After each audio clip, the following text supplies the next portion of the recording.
I'd like to begin my talk this morning with a story. 20 years ago, literally, I think it was this week in February, I was the president of the Sears credit card business based in Chicago. And that's not the important part. The important part was that I was going to Miami to give a speech to a trade association where it was 85 degrees and beautiful out, unlike the weather in February in Chicago. And what I typically did is I would go into the store and see how things were going, talk to employees, see what we in the credit card business could do to generate more sales. And I had some time, so I went into the store and I walked into the garden center in this particular entrance. And when I went into the store, I saw what you would expect to see. I saw lawnmowers, shovels and rakes, patio furniture, barbecue grills, and then all the way out in the corner, I saw 4 snowblowers. And I thought maybe I was hallucinating. So I walked over there, and sure enough, there were 4 snowblowers on the sales floor. And so I went to the salesman who was there, who was an older fellow, and he had his name Pete on his jacket. And I said to him, "Why are there snowblowers in Miami?" And he said, "Oh, you don't know the whole story." I said, "I don't know any part of the story." He said, "We get the snowblowers every September with instructions to put them on the floor. And then we pack them up in April and we send them back to the warehouse." And I said, "Well, when did this start?" He goes, "I've been here 30 years. As long as I've been here, we've been doing that." And so I said, "Well, what do you do about it?" He says, "Well, my boss calls headquarters, and the store manager calls headquarters." And I said, "Well, what do they say?" And they tell him it's part of the national allocation. And I said, "Well, Pete, do you know what that means?" And he says, "I have no idea what that means."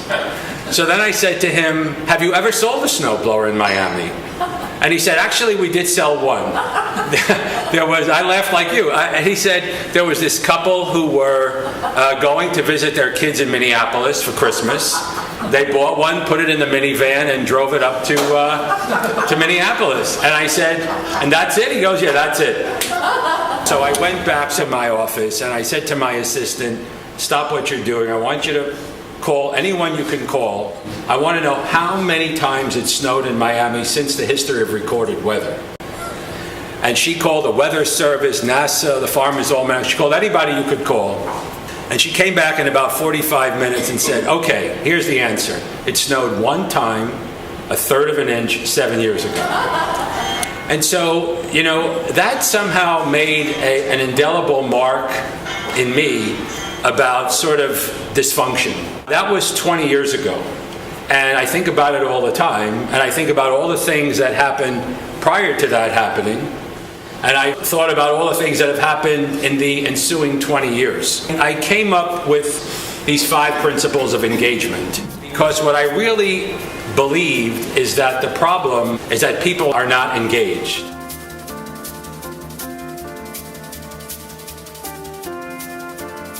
And I deliberately call them principles versus rules because rules are very rigid.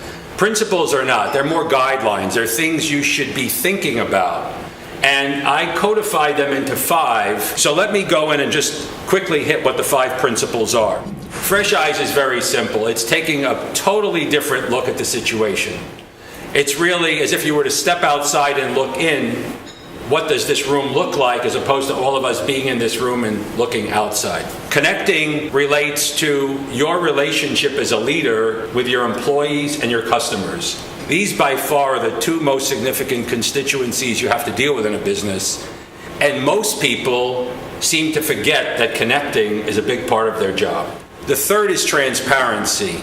This really is about being open, about sharing information, about being honest with your employees and your customers, and treating them like adults. The 4th principle I call hot buttons. Hot buttons really is code for choosing the 2 or 3 critical things that happen in your business that if everything else stopped, these are the 3 things you wanted to focus on. These are the things that move the needle. These are the things that drive profits. These are the things that drive growth. Mario Andretti has a very great expression. If your car's under control, you're not going fast enough. I don't want you to leave here saying, Steve told us we should drive 95 miles an hour. But I think there's something to be said about speed. Steve Goldstein is a proven leader. With over 35 years of experience, Steve has held executive positions with leading brands such as Chairman and CEO of American Express Bank, President of Sears Credit, and Executive at Citigroup.